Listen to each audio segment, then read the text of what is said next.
Halo, selamat datang di podcast LMSL, Life Management Science Labs Indonesia. Kami adalah pelopor ilmu manajemen hidup yang siap untuk membagikan wawasan berkualitas berdasarkan teori ilmiah dan praktik dalam kehidupan sehari-hari. Setiap minggunya, kami bakal mengajak Anda memahami berbagai nilai-nilai yang bikin hidup jadi lebih terarah melalui sudut pandang ilmiah dan pengalaman langsung dari para ahli. Saya Flo, host yang bakal menemani perjalanan kita memperluas wawasan dalam mengelola hidup.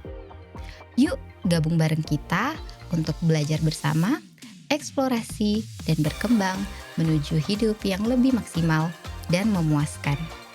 Halo, selamat datang di podcast LMSL Indonesia. Belakangan ini beredar video yang menunjukkan kamar sewa atau kamar kos yang dipenuhi dengan sampah. Sampah-sampah tersebut menumpuk hingga menutupi hampir seluruh space di dalam kamar tersebut. Apakah hal ini tergolong hoarding disorder atau apakah hal ini tergolong berantakan? Nah, untuk mengeksplorasi, mendiskusikan lebih dalam terkait hoarding dan juga berantakan ini, kita telah mengundang tamu yang tentunya sudah berpengalaman dalam menangani hal ini. Beliau adalah seorang psikolog klinis yang saat ini bekerja di Mitra Plumbon Healthcare Group dan juga menjabat sebagai Kepala SDM di RS Mitra Plumbon Patrol, juga bertugas di Rumah Sakit Mitra Plumbon Indramayu dan Klinik Anak Mitra.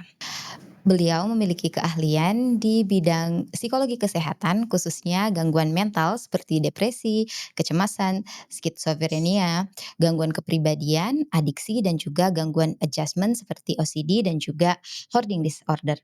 Kita sambut Ibu Evi Sulfiani Komala, MC, psikolog. Selamat datang Bu Evi. Selamat pagi. Selamat pagi. Wow, Bu, ini banyak banget nih hal-hal atau juga bisa dibilang topik-topik dalam kesehatan atau gangguan kejiwaan yang Ibu geluti gitu ya. Boleh tahu nggak Bu, boleh sharing nggak, apa yang mendorong Bu Evi tertarik di dalam bidang psikologi dan juga gangguan mental? Oke, sebetulnya berangkat dari, misi personal ya sebetulnya kalau kita bicara dari mana sih asalnya kok mau jadi psikolog klinis gitu. Padahal psikolog klinis itu pekerjaan yang sulit dan cukup butuh tenaga mungkin ya untuk menangani setiap pasien itu. Jadi memang singkatnya, di keluarga saya, termasuk orang tua ya, jadi ibu saya itu merupakan, seorang pejuang mental health gitu. Jadi memang, beliau didiagnosa skizofrenia itu sejak, saya masih duduk di bangku SMA. Nah, pada saat itu saya bisa membayangkan, apa sih yang dirasakan oleh orang-orang dengan kondisi kesehatan mental yang terganggu gitu. Dengan kita di Indonesia itu, professional health-nya masih sangat sedikit, psikiatris sedikit, apalagi dulu di tempat saya tuh psikolog nggak ada. Jadi benar-benar kami sebagai keluarga tidak paham ini sakit apa sih? Apa bedanya sakit mental dengan kerasukan misalkan secara agama mungkin ya, sudah banyak metode yang dilakukan untuk menangani ibu pada saat itu, termasuk ke dukun, ke orang pintar dan lain-lain, tapi kelihatannya tidak membaik gitu. Justru finalnya adalah ketika, keluarga bawa ke psikiatri, barulah ibu menunjukkan, kondisi yang lebih baik. Tapi memang pada saat itu ternyata setelah saya observasi, meskipun minum obat kok kayaknya terkadang ada masa di mana ibu kok naik turun gitu. Mmm, Kadang, obatnya nggak mau diminum, kadang tidak termotivasi gitu. Sebetulnya harus ada profesional yang seperti apa lagi sih gitu yang bisa mendongkrak dorongan beliau untuk kontrolnya teratur, minum obatnya teratur gitu. Dan dengan kapasitas berpikir saya yang waktu itu masih SMA gitu dan internetnya mungkin nggak sedetail sekarang ya. Internet kan sekarang database-nya lebih lengkap gitu, dulu itu sangat terbatas. Saya juga mencari tahu skizofrenia itu apa gitu, kenapa kok orang bisa seperti itu gitu. Itu juga sangat terbatas jawabannya. Sampai akhirnya setelah saya coba telusur, saya menemukan, satu tenaga profesional yang dinamakan psikolog gitu. Nah, mhm. saya coba cari tahu psikolog tuh apa tugasnya, kenapa ada psikiatri, kenapa ada psikolog gitu. Itu agak timpang tindih untuk kami yang dari kabupaten gitu ya. Saya nggak begitu paham apa perbedaannya sampai akhirnya setelah ditelusuri, oke, psikolog ternyata lebih fokusnya ke terapinya gitu. Selain minum medikasi, obat, ternyata mereka juga perlu terapi gitu. Nah, sehingga dari situ, saya termotivasi untuk gimana caranya saya menjadi psikolog gitu. Nah, ternyata psikolog itu banyak jenisnya. Enggak cuma psikolog klinis, ternyata ada psikolog pendidikan, ada psikolog organisasi, ada psikolog sosial. Ternyata yang menangani kasus mental health itu hanya psikolog klinis gitu. Nah, sejak itu saya berpikir kampus mana yang, ya oke lah saya masih S1 tapi setidaknya saya punya sedikit gambaran klinisnya gitu. Setelah Mmm, dicari di Pulau Jawa itu ternyata ada 2 kampus yang psikologinya IPA. Itu ada di iya, Unpad dan di UNS. Nah, sejak itu setelah saya tahu saya dari Jawa Barat ya, jadi saya memilih untuk, oke, saya harus bisa lolos di Unpad gitu. Sehingga waktu itu, dorongannya kuat untuk jadi psikolog itu ketika, SMA dan akhirnya alhamdulillah masuk Unpad dan memang ketika S1 itu saya fokus risetnya termasuk, mata kuliah, pilihan yang saya ambil tuh semuanya tentang psikologi kesehatan, psikologi medis, dan psikologi klinis gitu, sampai skripsi saya pun juga tentang skizofrenia.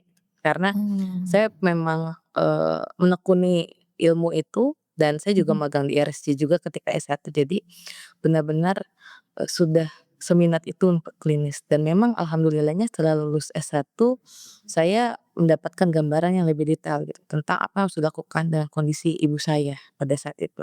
Dan dengan ilmu yang aku dapatkan, akhirnya aku bisa membantu ibuku lebih baik. Tapi ternyata perasaan kepuasan itu nggak selesai di situ gitu justru. mhm, Setelah melihat, nyatanya banyak gitu orang-orang yang kondisinya tuh sama seperti ibu, mungkin di mmm, lingkungan saya gitu, dan saya lihat mereka tidak teratasi dengan baik gitu, seperti dipasung, dikurung di kandang ayam, atau bagaimanapun itu yang tidak termedikasi itu. Akhirnya saya terfikirnya untuk lanjut profesi, karena memang untuk jadi mmm, psikolog kita nggak bisa S1 saja, kita harus ambil magister profesi, ambil, psikolog klinis. Jadi untuk bisa lanjut sekolah, saya juga memerlukan waktu 4 tahun karena saya nabung gitu. Saya kerja dulu, oh, saya nabung, makanya kalau dilihat di, apa namanya, CV ya, ada mmm, gap 4 tahun di tengah sebelum saya S2 di mhm, 2021.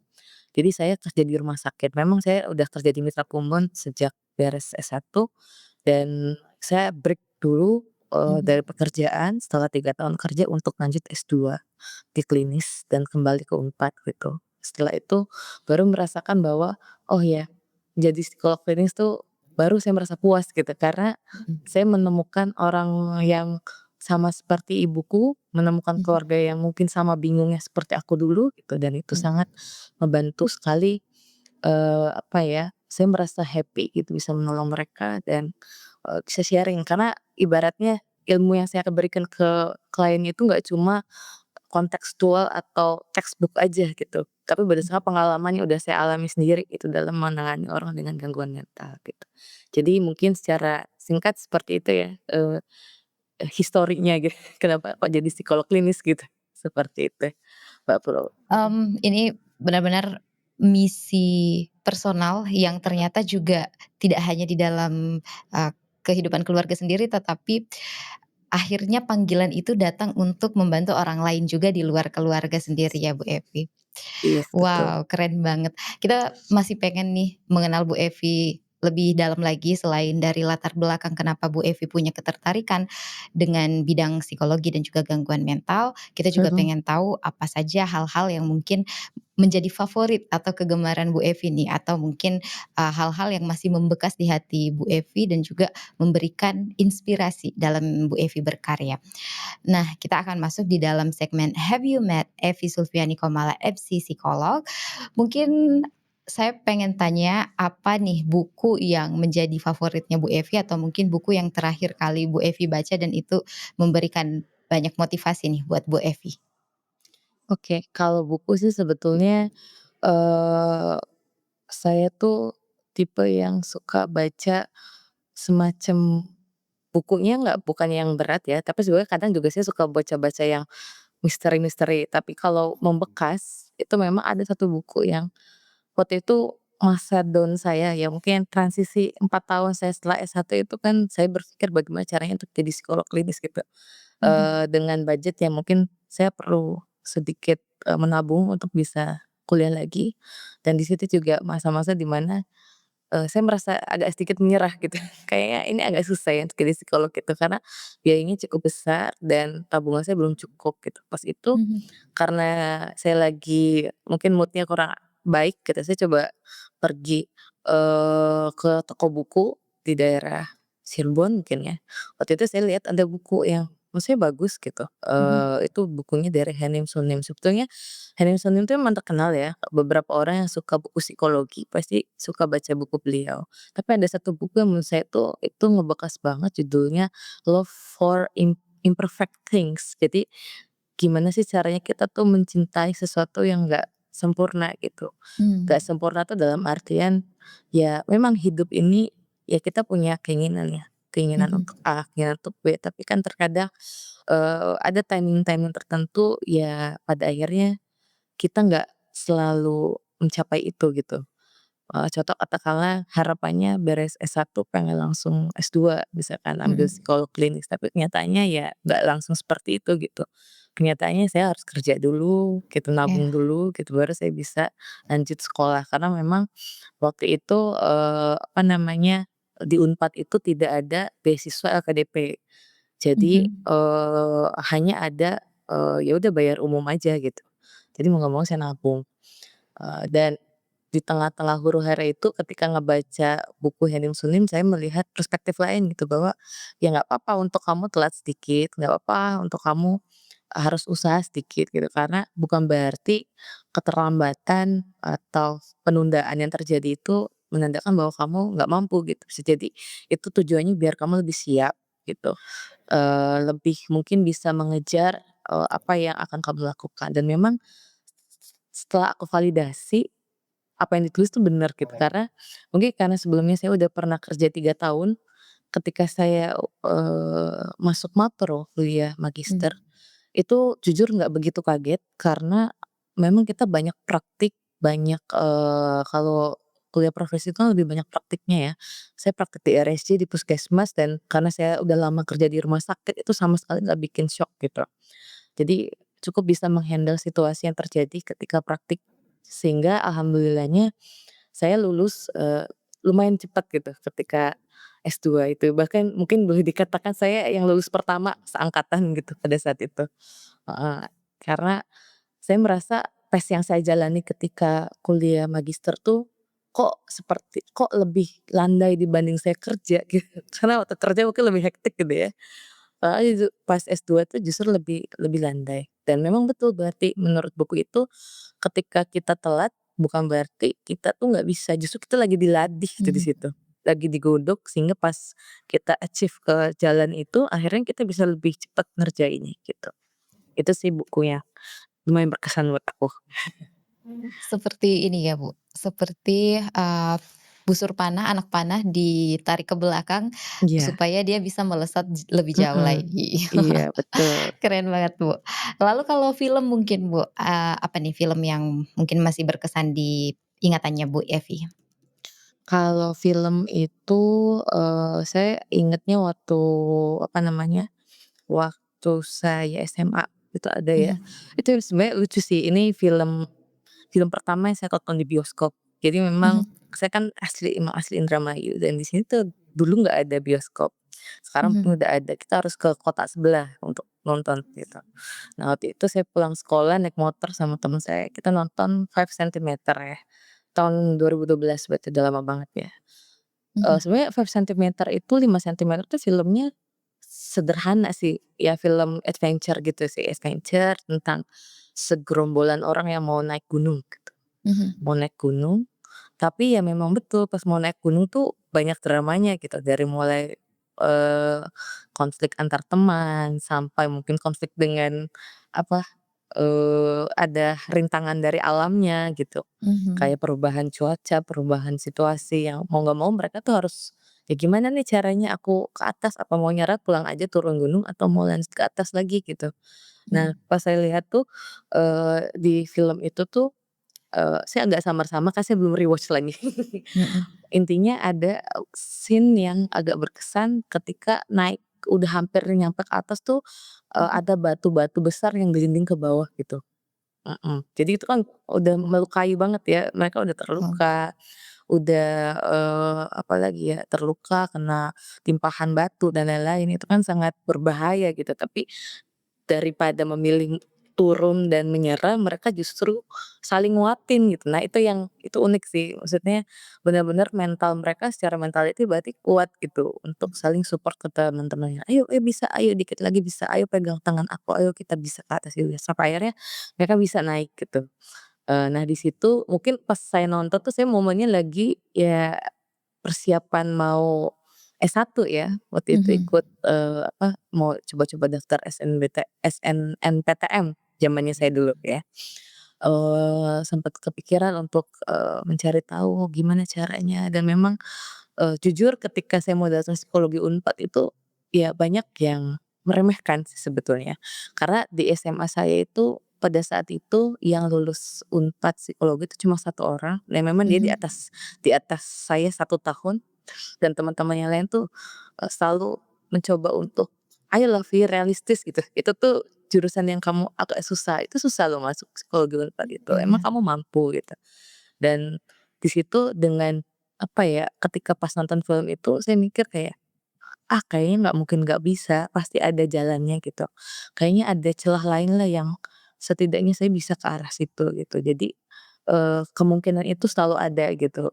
Tuh Mhm. makanya setelah nonton film itu saya jadi termotivasi untuk mencoba lagi, apa namanya, membingkai ulang gimana caranya biar tujuanku bisa tercapai Mhm. gitu, Wah, jadi itu di sih. situ ada tim support dan teamwork, itu juga Iya, yang Bu mhm, Evi rasakan di dalam kehidupan nyata ya, betul ketika Bu betul, Evi mencoba mencapai satu goal, mhm, didukung oleh teman-teman sekitarnya. iya betul. Oke, mungkin ada nggak Bu, kursus yang masih membekas di hati Ibu, yang pernah Mhm. diikutin? Kalau kursus sendiri, sebetulnya kita lebih banyak course ketika di kampus ya, tapi ada Mhm. satu course yang sebetulnya saya bagian dari, apa namanya, panitianya juga. Jadi Mhm. waktu itu, kami membuat course, jadi ini saya sebagai panitia dan juga sebagai peserta gitu kayak double job gitu. Waktu itu kita bikin course hipnoterapis ya di Unpad, jadi kita mengundang salah satu, narasumber yang memang ahli di, bidang hipnoterapis ya. Kita biasanya Mmm. manggil beliau sebagai sebutan Profesor Go. Jadi memang, di situ saya melihat bahwa, oh ternyata hipnoterapis jadi dulu itu waktu saya masih awam, saya berpikir Mhm. hipnoterapis itu sebetulnya suatu hal yang ada nggak sih atau, cuma pseudoscience gitu atau gimana gitu. Mhm. Kayak karena kita nonton di TV ya kayak Uya Kuya dan lain-lain gitu, kayak apa itu betul seperti itu gitu.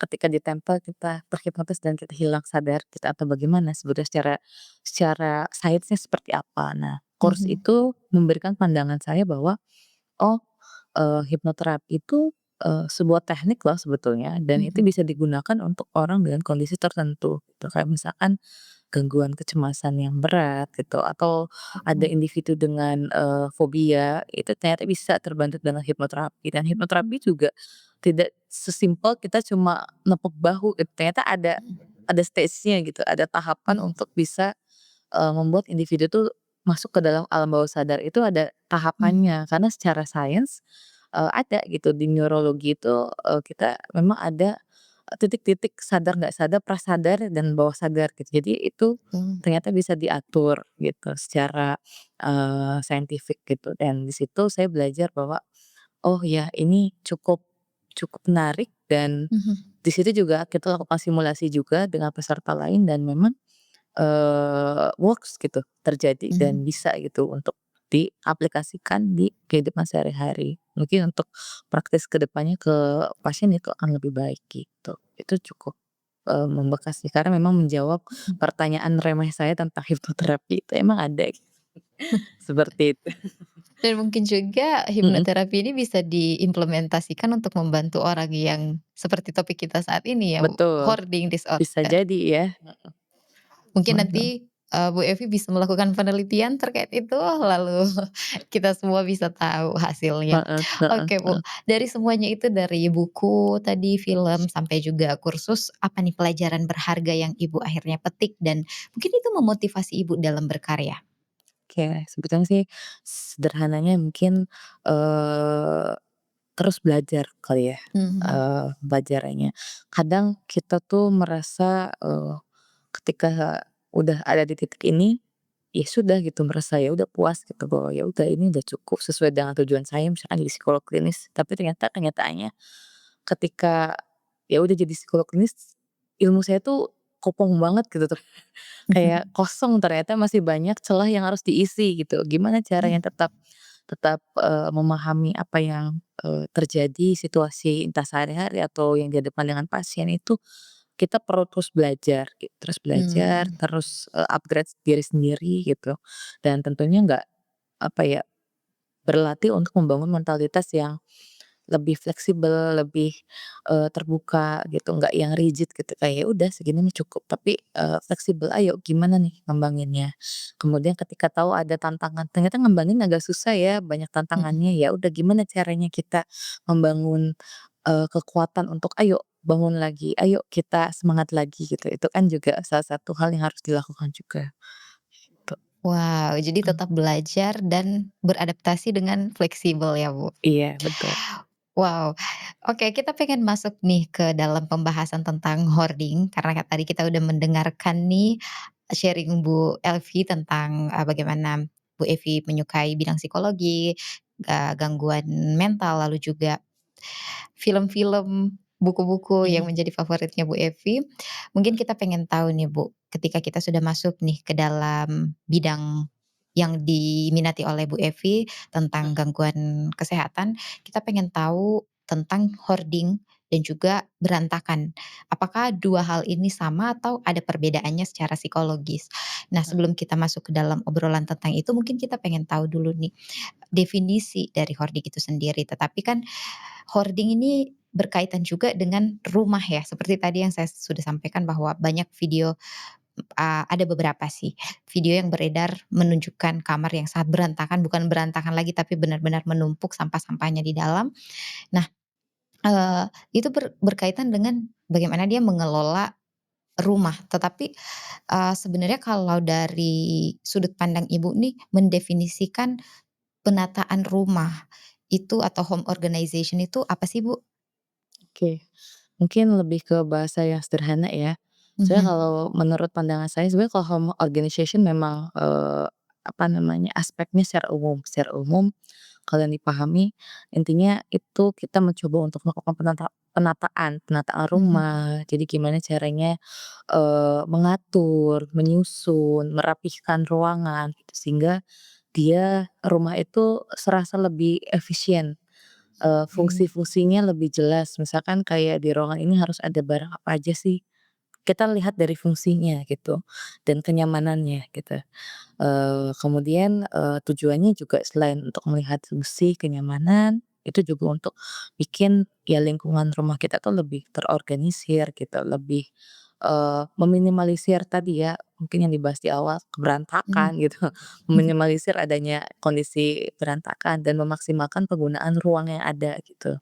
Jadi kalau saya lihat, definisi sederhananya dari pengorganisasian rumah atau penataan tuh seperti itu. Jadi ditata, jadi iya. dia lebih lebih apa ya, ruangannya lebih berfungsi dengan efektif, nah gitu, oke.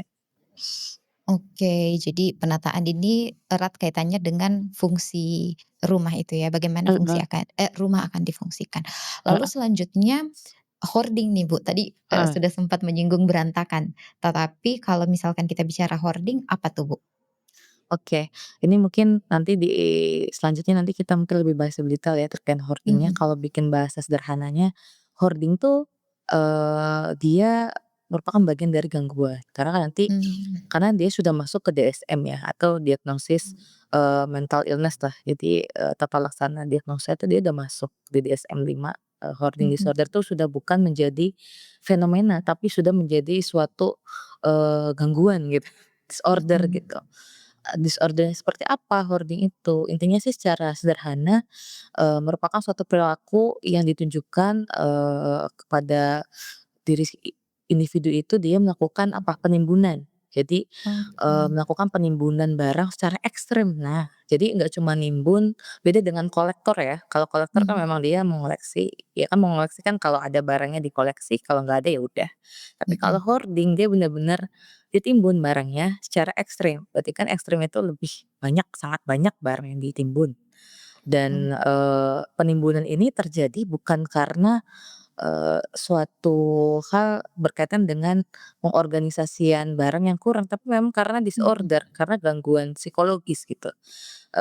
Biasanya salah satu pencetusnya secara umum kebanyakan mayoritas karena, kondisi cemas, perasaan cemas, oke, akan suatu, apa namanya, barang yang dia timbun itu gitu. mhm, Nanti mungkin akan dijelaskan lebih lanjut ya, udah, cemas seperti apa sih, emang dia menganggap barang itu seperti apa sih siap. gitu, gitu, untuk hoarding. Wow wow, jadi ini kata kuncinya yang saya bisa tangkap adalah penimbunan barang yang ekstrim. Ekstrim, betul. Mhm, menarik sekali.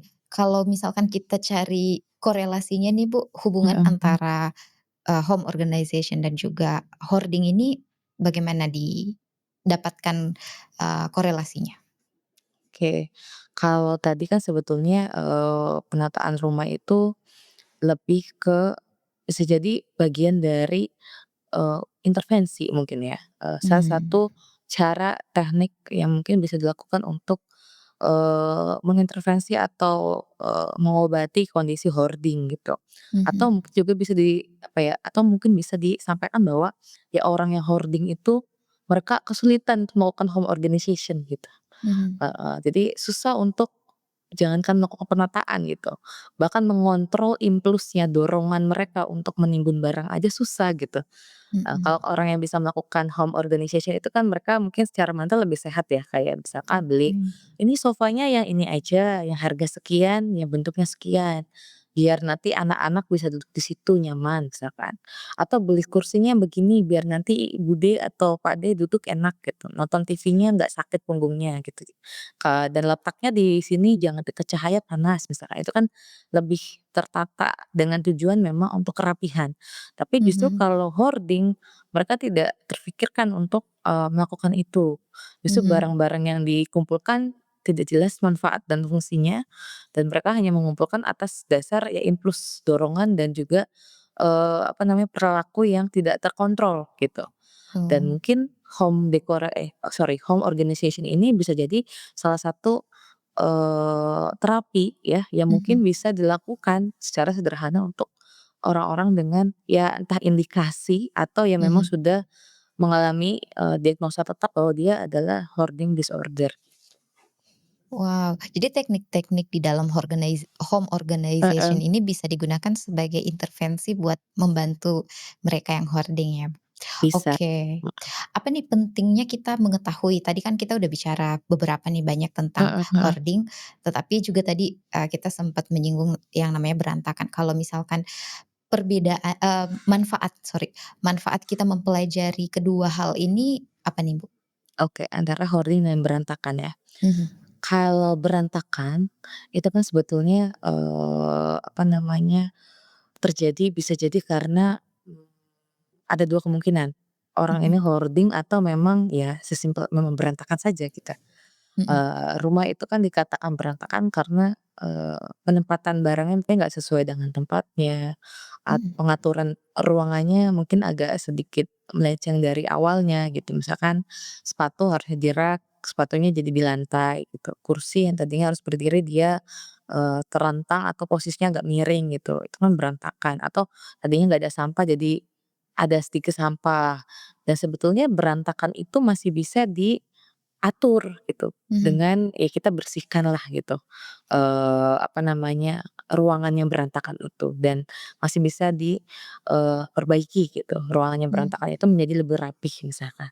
Nah tapi kalau hoarding disorder itu, berantakannya itu ekstrim gitu. Jadi mungkin butuh, banyak orang yang membersihkan ruangan akibat dari hoarding dan juga Oke. selain ruangannya yang dibenerin, jadi nggak cukup ruangannya dibersihin, karena nanti, Mmm. pelaku hoarding akan tetap melakukan, perilaku yang sama gitu, kalau tidak medikasi, nggak diobati, nggak Mhm. diterapi gitu.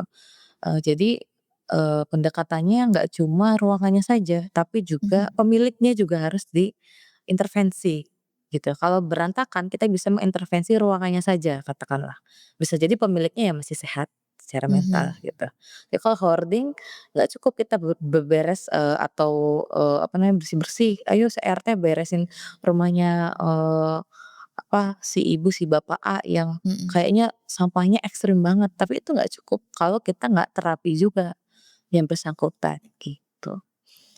Oh, oke. Jadi Jadi ini harus jelas. perbedaannya mendasar sekali ya, Mhm, ketika hoarding ini nah, memang tidak hanya sekedar, oke kita coba bantu, menangani nih mhm, keberantakan berantakan yang dia lakukan gitu, tetapi, mhm, juga mentalnya.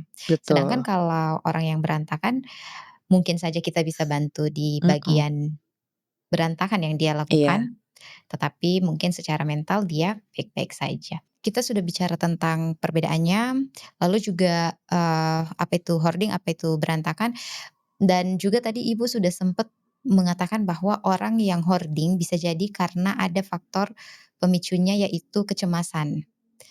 Itu dari sudut pandang psikologis. Nah, kita penasaran nih Bu, pemicu-pemicu orang bisa melakukan perilaku menimbun ini tuh selain kecemasan apa aja Bu? oke.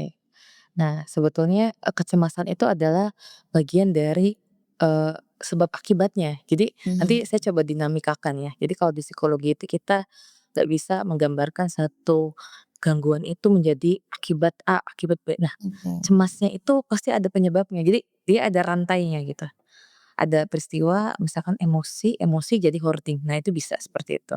Nah, kalau saya mengambil salah satu teori yang biasa dipakai untuk menjelaskan hoarding. Jadi hoarding itu teorinya kognitif sekali. Teori, Mhm. yang kita pakai pendekatannya pendekatan kognitif. Jadi kalau kita bikin bahasa bayi mungkin ya kalau kata netizen, kalau bikin bahasan bayi, kita bikin alurnya seperti ini. Prosesnya itu di otak dulu. Kalau kita kan manusia Mhm. itu nggak bisa berperilaku tiba-tiba ya, semua ada Mhm. prosesnya. Diawali dari mana sih, yang memberikan kontrol tubuh kita adalah bagian otak kita. Nah, di otak itu ada kondisi yang, sedikit bermasalah, kemudian dari, permasalahan di fungsi kognitif itu menurun menjadi masalah yang timbul terhadap emosi dan terhadap perilaku, yaitu perilaku yang tadi adalah Oke. hoarding disorder. Nah, kalau menurut Frost and Hart, jadi menurut Mhm. Cognitive Behavioral Model of Hoarding itu teorinya seperti itu. Ada 3 hal yang bikin orang tuh, hoarding. Ada 3 Mmm. permasalahan yang menyebabkan dia melakukan hoarding. Yang pertama Mhm. itu adalah adanya kondisi information processing yang bermasalah. Nah, information processing itu kan dia posisinya ada di otak ya, ada di Mhm. executive functioning mungkin kalau bahasa, neurologisnya. Jadi, kemampuan individu dalam melakukan pemberian atensi, memfokuskan diri terhadap benda-benda apa aja sih yang harus kita sortir, Mhm. eee, apa aja sih yang harus kita kategorisasikan gitu, mana benda penting, nggak penting, mana benda yang masih dipakai dan nggak dipakai, itu mengalami gangguan. Jadi biasanya orang hoarding tuh agak susah, decision making-nya susah. Mereka Mmm. akhirnya, ketidakteraturan itu jadi muncul gitu karena information processing ini sangat, mempengaruhi kemampuan individu dalam mengatur Mhm. suatu entah itu kehidupannya atau mungkin barang-barang sekitar dia gitu. Nah, itu salah satu penyebabnya adalah adanya gangguan dalam information processing dan executive functioning. Yang kedua adalah ada masalah terhadap maladaptive belief. Mhm. Kalau di bahasa Indonesia kan maladaptive belief itu lebih kepada adanya keyakinan-keyakinan yang salah gitu Mhm. terhadap suatu informasi, terhadap suatu situasi. Atau mungkin bisa juga dikatakan kayak irrational belief, kayak pemikiran yang tidak irasional, pemikiran yang, apa ya, tidak masuk akal mungkin ya. Nah, Mhm. contoh, biasanya orang-orang yang dengan hoarding itu mereka punya, keyakinan yang muncul Mhm. dalam pikiran mereka dan itu keyakinannya tuh, sangat kuat gitu. Mungkin mirip delusi ya, delusi atau pikiran yang salah. Jadi meyakini bahwa ini tuh contoh katakanlah dia menimbun botol, botol Aqua Oke. misalkan. Botol ini tuh penting banget gitu. Saya tuh merasa dia tuh bagian dari, diri saya gitu. Merasa bahwa Oh, ini tuh penting banget. Dia seperti, bagian dari keluarga saya gitu.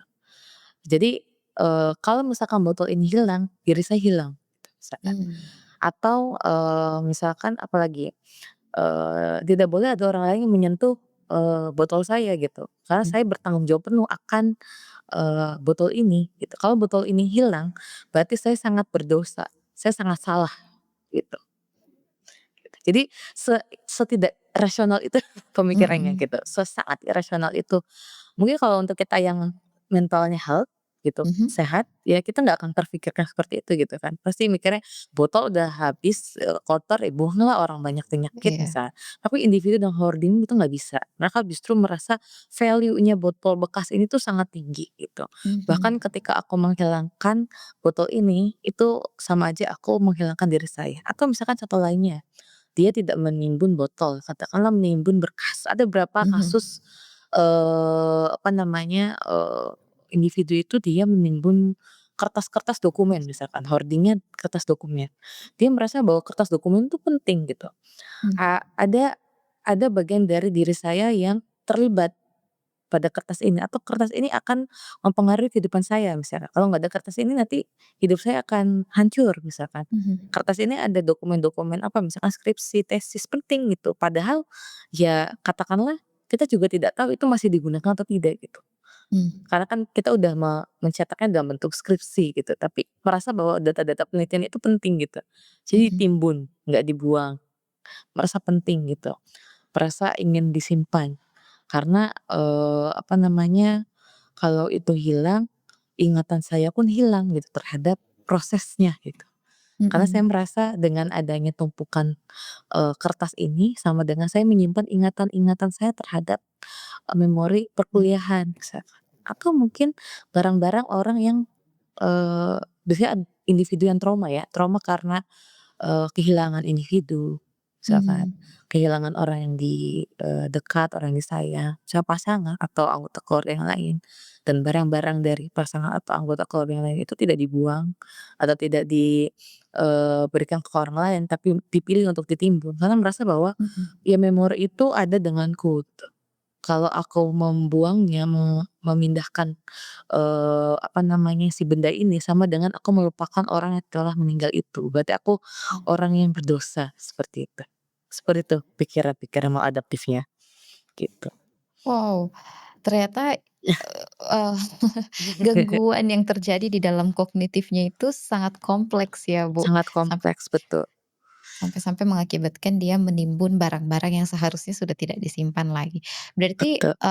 apakah bisa dibilang eee, orang-orang yang mengalami hoarding disorder ini adalah orang-orang yang terbiasa tidak move on? Bisa bisa, dan biasanya nanti ada satu lagi, tadi kan terkait dengan maladaptive belief ya. Ada juga, Mhm, nah selain itu nanti setelah mereka kan ada pikiran-pikiran yang irasional, akhirnya mereka memunculkan excessive attachment. Jadi kayak ada mmm, keterikatan gitu dengan benda itu. Mungkin kalau bahasanya Mbak, move on ya, susah move on. Nah betul ya, kayak terikat sekali gitu, sangat terikat mmm, sampai ada perasaan-perasaan kesedihan, kehilangan kalau mmm, kalau benda itu hilang gitu. Jadi kita sentimental gitu terhadap benda-benda yang, tidak tidak apa ya, secara fungsional tidak ada fungsinya lagi gitu, tapi buat kita mhm, itu sentimental gitu. Kalau itu hilang, ya nggak bisa, nanti aku bakal melupakan almarhum misalkan, nggak bisa, mmm, tapi nanti aku melupakan masa laluku atau ya ini sama pentingnya dengan diriku, bahkan dinilainya mmm, sebagai identitas diri bahkan gitu. mmm, Jadi betul ya, bisa jadi ya faktor lainnya adalah bisa jadi kehilangan yang sangat dalam gitu ya, kondisi kehilangan karena kan kalau kita melihat dari grieving ya, grieving stage of the oke, grief itu kan ada beberapa tahapan orang mhm, grieving ya, dan memang ketika orang itu agak susah untuk melalui tahapan grieving-nya ya memang, bisa jadi dia agak susah move on gitu, susah move mmm, on dan melihat bahwa ketika saya, berdamai atau move on sama saja saya dengan melupakan gitu, mmm, sosok itu. Sehingga biasanya, perasaan tidak nyaman itu, emosi negatif itu justru disalurkan ke benda. Nah itu bener. menjadi hoarding kayak gitu. Oke, wow. Tadi Bu Evi sempat nyinggung bahasa bayi ya, bahasa bayinya susah move on, tapi bahasa psikologisnya adalah ada kelekatan yang Kelekatan kuat. kuat, betul. Oke, lalu Bu, kita pengen tahu nih indikator orang yang Mhm. berantakannya itu sudah bisa digolongkan ke dalam hoarding disorder. Nah, boleh sharing nggak Bu, di Mhm, titik mana nih berantakannya seseorang itu udah berdampak negatif terhadap kualitas hidupnya? iya. Nah mungkin bisa kita lihat dari, rumahnya dulu mungkin ya, kita bisa bisa Mhm, observasi dulu dari rumah. Kadang-kadang beberapa orang dengan hoarding itu kalau keluar rumah mereka masih bisa pakaiannya mungkin masih ya sedikit rapih lah, mungkin tidak begitu bersolek ya, tapi sedikit rapih, kelihatan baik-baik saja gitu. Tapi kalau misalkan kita, sebagai orang-orang di sekitarnya kita melihat bahwa kok rumahnya udah mulai ada aroma yang tidak nyaman, mmm, setelah dicek ternyata banyak penumpukan sampah yang benar-benar mhm, ekstrim sampai kita susah melalui itu, dan kita mhm, lihat sudah banyak, apa ya, dekomposisi itu, makanan-makanan sisa itu sudah mulai berlendir atau udah mulai berjamur seperti itu. mhm, Akhirnya udara di dalam ruangan jadi tidak nyaman dan bahkan kalau kita lihat secara lebih spesifik lagi biasanya kulit-kulit dari penderita hoarding itu biasanya ada sedikit iritasi gitu, entah ada oke, ruam, ada gatal gitu, atau aroma juga muncul biasanya dari tubuh mereka, mmm, aromanya kurang enak, kelihatannya kayak mhm, agak gatal, kelihatan kulitnya agak, gatal-gatal gitu. mhm, Dan, tanpa disadari juga, beliau mungkin suka ada gangguan apa, fisik lainnya kayak pencernaannya terganggu atau kulitnya gatal-gatal. Dan, di sekitar rumahnya banyak lalat. Nah itu berarti mmm, sudah benar-benar harus kita bantu segera gitu, bahwa itu sudah bagian dari hoarding. Kalau orang yang berantakan itu biasanya, mereka tidak ada sampah dekomposisi, maksudnya sampah-sampah yang, berlebihan gitu, sampah yang mhm, ekstrim dan dia sampah basah gitu kayak bekas makanan, bekas minuman kaleng, mhm, ataupun mungkin, apa, kamar mandinya masih bisa terawat gitu. mhm, Ya hanya butuh dibersihin sedikit, misalkan posisinya agak bergeser, kursi yang tadinya harusnya bentuknya melingkar tapi jadinya terbalik misalkan, atau pintunya agak kotor, sampahnya sampah kering gitu. Intinya mhm, benda-benda itu tidak, diletakkan dengan tempat yang sesuai, misalkan sepatu yang harusnya di-rak dia nggak di-rak gitu, itu masih bisa dibenahi dan yang sebetulnya yang fokus utamanya selain tentang, ruangannya kita juga perlu observasi orangnya. Tadi ya mhm, kalau orang dengan hoarding kan dia kelihatan ya mungkin dari, aromanya beda, kulit-kulitnya biasanya ada ruam gitu mmm, dan nampak kurang terawat biasanya. Ada gangguan fisik lainnya seperti sakit apa namanya, pencernaan atau mungkin gangguan pernafasan mungkin karena ruangannya engap gitu. Itu juga mhm, sangat mungkin terjadi. Tapi biasanya kalau individu yang rumahnya berantakan saja, kita mhm, bisa observasi gitu, apakah individu itu masih, bisa berfungsi secara sosial, misalkan dia oke, dia tetap, ngobrol dengan teman gitu atau dia mhm, tidak menghindar, dia masih, kelihatan sehat, secara mmm, penampilan masih baik, biasanya itu masih bisa diatasi dengan merapihkan rumahnya saja, mhm. gitu. Oke. Oke, Bu, ini kalau misalkan kita orang awam nih, Mhm mungkin saya dan juga audiens yang mhm mendengarkan, mmm, mungkin mempunyai teman yang berantakan. heeh, Tetapi kapan nih kita mulai khawatir kayak, mhm berantakannya ini kayaknya sudah mengarah ke arah-arah hoarding nih. Apa mhm, tanda-tanda umum yang bisa kita notice dengan segera? oke. Pertama memang kita pas kita tahu rumahnya dia berantakan otomatis kita pasti Mhm, berkunjung ke rumahnya ya. Nah, iya, kita bisa lihat situasinya.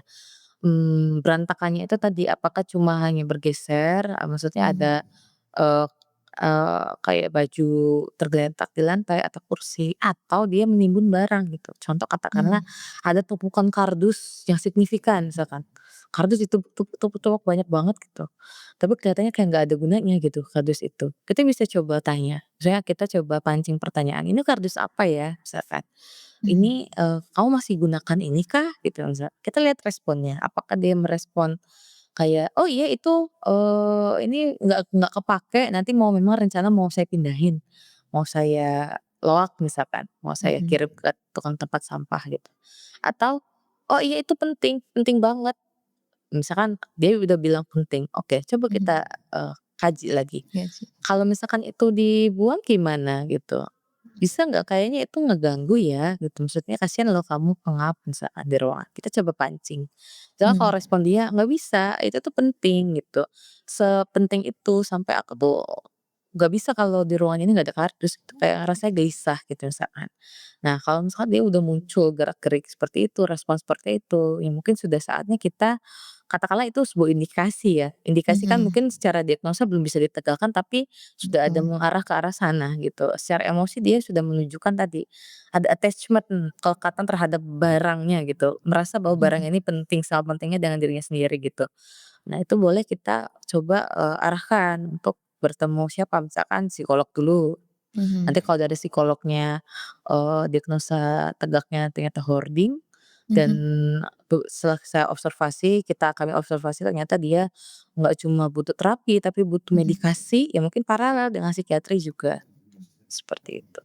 Oke, jadi kalau udah ada rasa gelisah ya, di Mhm, orang tersebut, di individu tersebut heeh, ketika barang itu dihilangkan atau dibuang, maka itu kita sudah bisa aware bahwa mungkin ada sesuatu yang perlu ditangani oleh professional helper.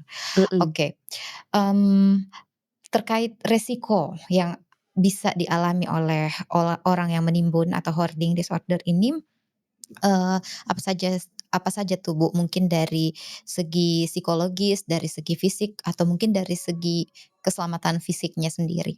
mhm. Kalau secara psikologis sih jelas ya bahwa hoarding ini kalau nggak diatasi, Mhm, takutnya akan jadi kalau di psikologi itu atau di kesehatan jiwa itu, kita ada, kondisi gangguan mental tuh dia bisa berkembang ke gangguan yang lain tuh. mhm, Jadi mungkin dia sekarang katakanlah ya hoarding misalkan, tapi kalau itu tidak dimedikasi dengan baik, bisa timpang tindih dengan gangguan yang lain.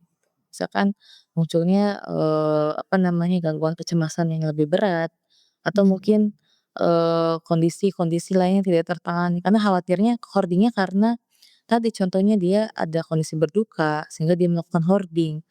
Bisa jadi kalau tidak diatasi, dia bisa mengalami gangguan psikis yang lain, misalkan ada depresi, mungkin juga gangguan kecemasan yang berlanjut gitu. Jadi mhm, sangat berdampak secara psikisnya. Suasana hatinya jadi mungkin gak nyaman gitu. Dan mmm, dia menjadi apa ya, kurang tenang gitu secara emosi.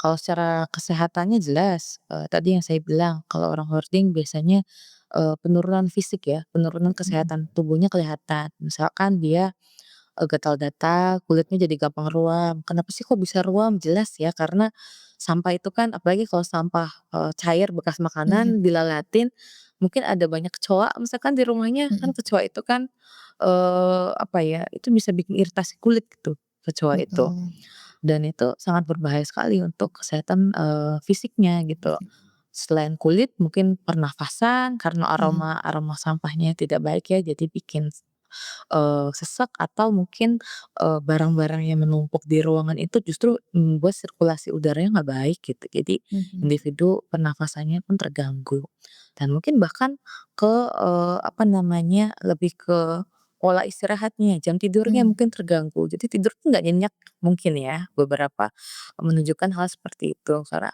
ruangan mereka nggak nyaman untuk istirahat gitu. Jadi, tidur pun nggak nyaman, akhirnya apa namanya, penurunan kualitas tidur, makan mhm, pun jadi kurang higienis, jadi gangguan pencernaan dan lain-lain. Kalau keselamatan fisik ya jelas, dengan kita menimbun barang-barang yang tidak berguna atau mhm, sampah gitu, itu akan memberikan, apa, dampak yang, berisiko ke kita ya, keselamatannya tentu terhadap keselamatan fisik karena aroma mhm. kontaminasi itu, dan juga mungkin resiko kebakaran. Jadi, Oh, apa ya, jadi gampang, amit-amit ya ada mhm, percikan api misalkan, karena rumah itu banyak sampah, tumpukan kan sampah itu mudah terbakar ya. Jadi betul, resiko kebakarannya tuh lebih besar, keselamatan dirinya jadi sangat, berbahaya gitu. termasuk, mungkin aliran listrik atau air, karena bisa kalau hoarding disorder tuh nggak cuma menimbun barang, biasanya memang karena timbunan barang itu menyebabkan, aliran aliran di dalam rumah itu tertutup gitu, kayak saklar Mhm. ketutup atau apa namanya, eee, kayak semacam pembuangan air tersumbat kayak gitu, jadinya kan banjir di dalam ruangan gitu dan Mmm. lain-lain. Jadi memang, tidak tidak baik ya, resiko untuk keselamatan dirinya kurang, seperti itu. Wow, jadi banyak risiko yang Mhm. mungkin berpotensi dapat dialami oleh orang yang, hoarding disorder ini ya kalau tidak Iya, segera ditangani oleh betul. professional helper. Kita punya beberapa pertanyaan nih Bu dari internet, Mmm, yang kita kumpulkan dari Quora. Tentunya di Quora banyak pertanyaan-pertanyaan anonim yang ditanyakan oleh orang-orang dan, dengan dijawab oleh ahli yang benar-benar, berpengalaman di dalam bidang ini, harapannya adalah jawabannya bisa lebih akurat lagi. Mungkin saya mhm. bacakan pertanyaan yang pertama, apakah ada penjelasan mengapa kebanyakan orang tua mengalami hoarding disorder? Oke, pertanyaannya unik ya, dan spesifik gitu. Mungkin seperti yang saya jelaskan di awal bahwa hoarding itu dia ada kaitannya dengan kondisi kognitif. Nah, Mhm, kalau orang tua itu kan biasanya secara fungsi kognitif pun juga ada penurunan karena mereka bertambah usia gitu. Sehingga kemampuan mereka dalam, melakukan organisasi, pengaturan, atau mengambil keputusan, atau bahkan memecahkan suatu masalah itu, sangat, minim gitu. Sehingga itu sangat berpengaruh ke perilaku, penimbun barang itu. mmm, Misalkan mungkin karena udah berumur ya, yang difokuskan ya sesimpel kan ada istilahnya ya kalau mmm, anak kecil butuh dibantu orang. Orang tua pun juga sama, bayi, jadi kembali bayi lagi gitu, butuh dibantu orang lagi gitu. Makanya orang tua itu kadang fokusnya lebih ke ya udah ke makan, mandi, mhm, pemenuhan biologis gitu.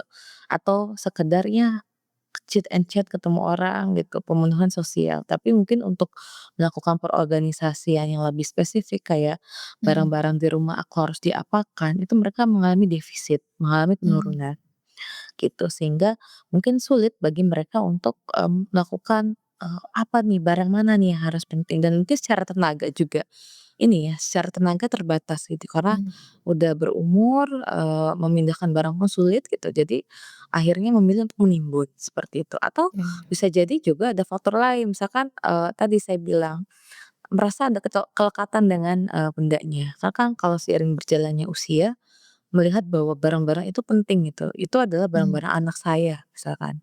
Ya anak saya udah nggak di rumah gitu, jadi ketika barang itu tetap ada di rumah saya merasa mereka ada di sini gitu.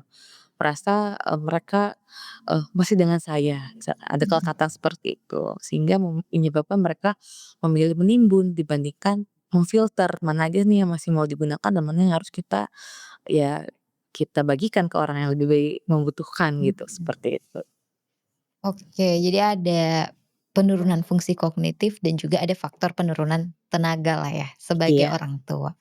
Oke, untuk pertanyaan berikutnya ada lagi nih Bu, apa mindset yang sehat untuk individu dengan kecenderungan hoarding agar tidak menjadi hoarder? Oke, biar nggak jadi hoarder ya. Mhm, Berarti kita tadi ya, yang sudah saya sampaikan, mindset yang sehat itu adalah ketika kita bisa, melakukan sortir, oke, ketika kita sudah bisa mengevaluasi nilai dari barangnya. Berarti kalau kita bisa mengevaluasi nilai barangnya, tandanya kita masih sehat secara mental. Katakanlah saya tahu mana barang yang bernilai, masih penting, masih mhm, dipakai, mana yang udah nggak penting dan harus dibuang, gitu. Karena kalau hoarding dia nggak bisa melakukan hal itu gitu, yang mmm, pertama. Dan yang kedua, mentality yang sehat itu adalah fleksibel. Karena saya ingat, ada satu statement yang, saya ingat dari dosen-dosen saya ketika mhm, sekolah dulu, bahwa individu yang sehat itu adalah sehat mental adalah individu yang adaptif. mmm, Individu yang mungkin kalau bahasa bayinya tadi move on ya, gampang move on. Jadi ketika ada perubahan dia pindah, dia beradaptasi, dia terus mengikuti perubahan yang ada gitu. Nah, mhm, itu salah satu contoh bahwa, mindset yang perlu kita bangun dalam diri kita juga bahwa ya memang dalam hidup tuh pasti ada pertemuan, ada perpisahan, ada perubahan gitu. iya, Itu betul, adalah sesuatu hal yang harus kita, kelola dengan baik. Kalau memang kita mengelola sendiri susah, ya kita coba, cari support system yang bisa ngebantu kita ibaratnya move on dengan baik gitu. Sehingga, Oke. kita tidak memiliki keterikatan atau lekatan yang terlalu kuat dengan, masa-masa yang sudah berlalu, seperti itu. Dan yang terakhir mungkin mindset-nya adalah, harus tahu gimana cara mengelola emosi gitu. Mhm, Karena, kalau orang yang, apa namanya, pengen biar gak hoarding, minimal dia tahu mengelola emosinya seperti apa. Karena tadi ya, ketika ada perasaan kayak teringat masa lalu mungkin, mhm. atau merasa bahwa, saya sangat terikat dengan benda ini atau bagaimana yang udah ada kecenderungan ke hoarding, kita perlu bisa melawan itu, dikelola emosinya. Ya mungkin tadi ya, salah satu caranya kalau mau melakukan secara mandiri susah, ya mungkin Mhm. harus dibantu sama kita yang profesional gitu. Oke, kalau mungkin saya rangkum berarti mindsetnya lebih ke, yang pertama mengevaluasi nilai barang, Mhm, terus yang kedua juga bagaimana belajar untuk let go, untuk move on, dan yang ketiga juga tadi belajar mengelola emosi. Kita mau bahas nih Bu, tadi kan Ibu udah sempat membahas, strategi apa yang bisa dilakukan untuk, mencegah orang menjadi tidak hoarding. Nah, kita mungkin bicara tentang praktis sehari-hari gitu ya, mungkin kebiasaan yang bisa dibangun, latihan yang bisa lakukan sehari-hari oleh individu untuk mengelola atau merapikan barang-barang yang dimilikinya. Apa rekomendasi dari Ibu? oke. Mungkin teknik-tekniknya, kalau dicampur dengan psikologis ya, Iya. kalau tadi kan kita pakai teori pendekatannya Frost ya, cognitive for Mhm. hoarding ya. Jadi mungkin pertama kita coba untuk mindset-nya dulu kita rubah gitu. Oke. Pemikiran kita terhadap, suatu barang, kita coba untuk, apa namanya, berikan atensi, berikan perhatian terhadap barang itu. Barang ini masih dipakai atau tidak, dibikin Mhm. checklist-nya yang jelas gitu, atau kalau perlu, kalau, agak susah memberikan perhatian bisa di-timer misalkan, dikasih waktu. Mhm. Katakanlah saya butuh 30 menit untuk berpikir apakah kursi ini mau saya tetap pakai atau nggak saya pakai gitu. Nah itu nggak Mhm. apa-apa, dilatih seperti itu. Termasuk value-value-nya gitu. Misalkan, untuk strategi lainnya adalah setelah di-list, ada loh barang yang udah nggak kepakai tapi value-nya masih besar. Maksudnya secara harga Mhm. dia masih harga jualnya masih bagus misalkan, tapi kebermanfaatannya saya juga nggak begitu butuh gitu. Nah itu mungkin bisa dilakukan dijual misalkan. Jadi kita bikin, apa namanya, berlatih mengontrol, eee, decision making-nya gitu. Mhm. Mau melakukan apa nih? Jadi harus terbukukan, harus terstruktur dengan baik gitu. List-nya seperti apa, nilai barangnya Oke. seperti apa, mau dijual atau enggak, atau mau dipilih disumbangkan saja atau bagaimana. Itu untuk terkait kebiasaan, pemecahan strategi untuk dalam memilah barang. Kemudian mungkin terkait dengan, karena kondisi kenyamanan emosi juga kadang mempengaruhi kita terhadap barang-barang di lingkungan kita ya. Contoh kalau Mhm. kitanya lagi mood-nya lagi jelek, lagi ada masalah, biasanya kita malas beberes misalkan kayak gitu. Mhm. Nah, sebetulnya tidak bisa luput dari kehidupan sehari-hari itu selain tadi melakukan organisasi barang, kita juga perlu berlatih, bagaimana sih cara mengelola emosi negatif yang terjadi saat ini misalkan. Mhm. Karena kalau kita kondisi emosinya nggak nyaman, kemudian juga, apa namanya, membuat tidak fokus dan akhirnya rumah jadi lebih berantakan, itu juga nanti bisa mengarah ke hoarding gitu, walaupun padahal awalnya tidak gitu. Nah, Mhm. pengelolaan emosi itu seperti apa sih? Apakah harus ke psikolog atau enggak gitu? Nah, sebetulnya bisa dilakukan secara mandiri di rumah dengan melakukan Mhm. coping stress atau strategi pengelolaan stres yang adaptif. Nah, coping stress itu dia ada 2 jenis, dia ada yang adaptif, ada yang maladaptif. Nah, kalau maladaptif tuh biasanya kalau lagi ada masalah, ngerokok, Mhm. kalau ada masalah minum deh, biar nggak pusing gitu. Kalau Mhm. ada masalah, aku marah-marah aja lah, Mhm. teriak-teriak gitu. Nah, itu kan mungkin ada resikonya apabila kita melakukan itu. Tapi kalau yang adaptif itu justru yang tidak harmful ke kita. Oke. Misalkan, apa namanya, ketika kondisi, eee, kamar kita berantakan bisa jadi itu bukan memang kitanya yang nggak nggak bersemangat, bisa jadi emosi kitanya yang lagi bergejolak gitu, jadi kita nggak ada dorongan untuk beberes gitu. Mhm. Mungkin kita bisa lakukan hal-hal yang kita sukai dulu, misalkan ternyata kalau aku lebih tenang kalau lagi sedih, lagi bete, itu aku lebih senang curhat ke teman misalkan. Oke, kita bisa telepon teman dekat yang bisa kita hubungi. Atau aku lebih sukanya masak, kalau masak tuh kadang lupa masalahnya, oke, bisa Mhm. lakukan masak. Atau aku lebih suka main musik, aku suka karaoke sambil main piano atau gitar, oke itu juga boleh Mhm. dilakukan. Atau apalagi, justru ada loh orang yang lagi stres dia lebih suka beberes rumah, itu ada, Mhm. gitu. Nah itu juga berarti coping stres yang baik. Atau kita juga bisa latih diri kita ketika emosi kita ini nggak nyaman, Mhm. memang alurnya itu kita harus ngeluarin dulu unek-uneknya, jadi nggak bisa langsung intervensi. Jadi kalau udah ada bete nih, keluarin dulu unek-uneknya. Misalnya kalau Mhm. ngomong agak susah, cerita juga susah, boleh ditulis, apa yang kamu rasakan misalkan, "Hari ini aku bete banget dimarahin atasan, kenapa sih harus dimarahin?" Kayak gini. Nah, baru setelah emosi itu rilis, baru kita alihkan dengan kegiatan. Misalnya kalau kita lihat rumah agak berantakan, bisa tuh dijadikan wahana untuk mengelola emosi kita. Misalkan, "Ayo bangun kita coba nyapu dulu minimal." Nyapu, habis nyapu bersihin meja, karena ketika kita emosinya nggak stabil, itu energi dalam kita tuh memang tidak tersalurkan. Dengan Mmm. bersih-bersih, dengan menata ulang ruangan kita, justru itu membantu kita menyalurkan energi yang negatif dari tubuh kita, gitu. Sehingga justru emosi jadi lebih tenang ketika kita bergerak, menggerakkan tubuh kita, seperti itu.